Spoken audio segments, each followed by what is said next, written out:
Le loup qui voulait être heureux, d'Oriane Lallemand et Éléonore Thuillier.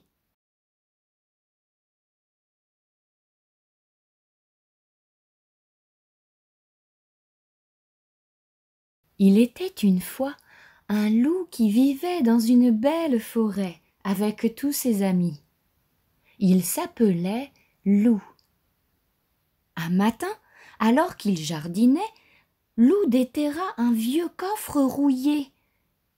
Intrigué, il l'ouvrit aussitôt. À l'intérieur, il y avait un trésor. « Ce sont des pièces d'or !» expliqua maître Hibou. « Cela sert à acheter ce que l'on n'a pas. Mais ici, dans la forêt, on a déjà tout ce qu'il faut pour être heureux.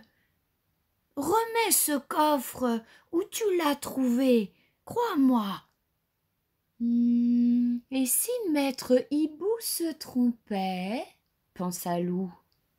Grâce à mes pièces d'or, la vie serait encore plus jolie. Il avait les yeux qui brillaient et soudain 1000 nouvelles envies. Le lendemain, Loup alla chez le coiffeur. En échange d'une pièce d'or, il se fit faire une coiffure du tonnerre. Il avait envie d'être beau et de plaire. Dans sa lancée, il s'acheta de nouveaux habits, nœuds de papillon et veste assortie, sans oublier une paire de baskets dernier cri. Ainsi apprêté, Loup parada dans la forêt, mais il n'eut pas le succès escompté. « Pourquoi es-tu déguisé ?» s'étonna Gros Louis en le voyant arriver. « Je me suis fait beau, » répondit Loup vexé. « Cela ne se voit pas ?»« Oh, mais si, t'as le look, Coco !» pouffa Louve. Loup rentra chez lui, fort contrarié.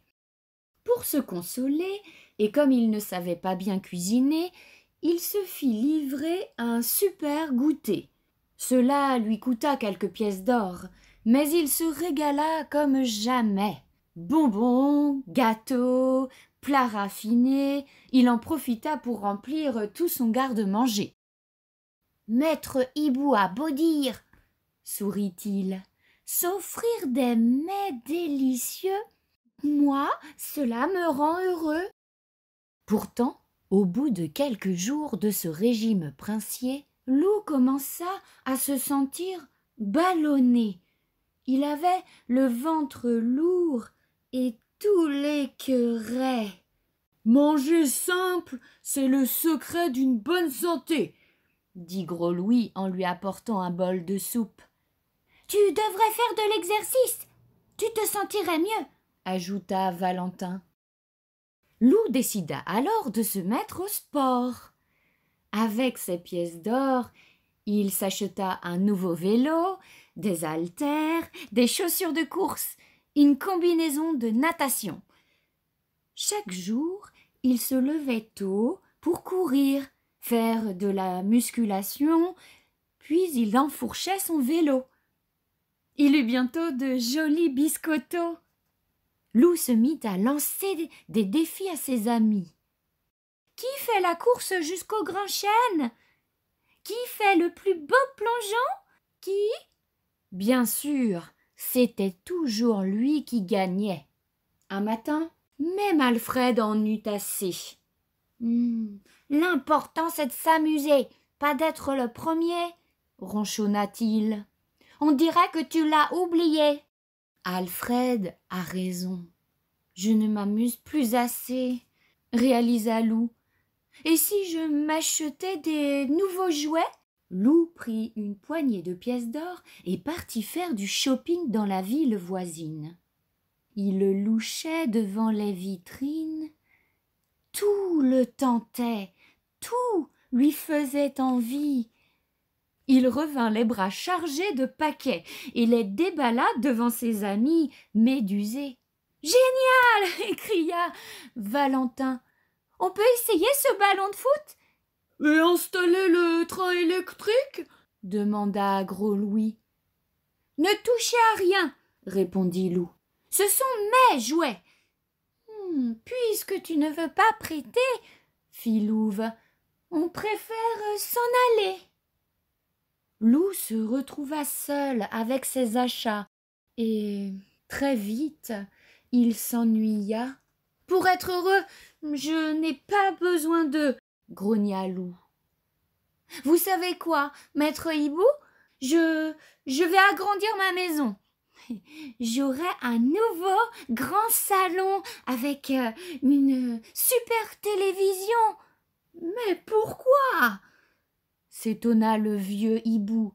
Ta maison est très bien comme ça. Elle sera encore mieux et je pourrai organiser de grandes fêtes. Quelle était belle la nouvelle maison de Loup! Tout le monde rêvait d'y être invité et Loup avait plein de nouveaux amis. Il était populaire. Il enchaînait les goûters, les dîners, les soirées. C'était la folie chez lui. Pourtant, plus les jours passaient, plus Loup se sentait triste. La forêt, ses copains lui manquaient. Un matin, Loup se dirigea vers la rivière et, avec les pièces d'or qui lui restaient, il fit de jolis ricochets.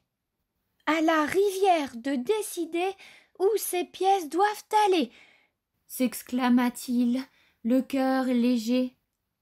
Je suis certain qu'elles serviront à quelqu'un qui en aura vraiment besoin.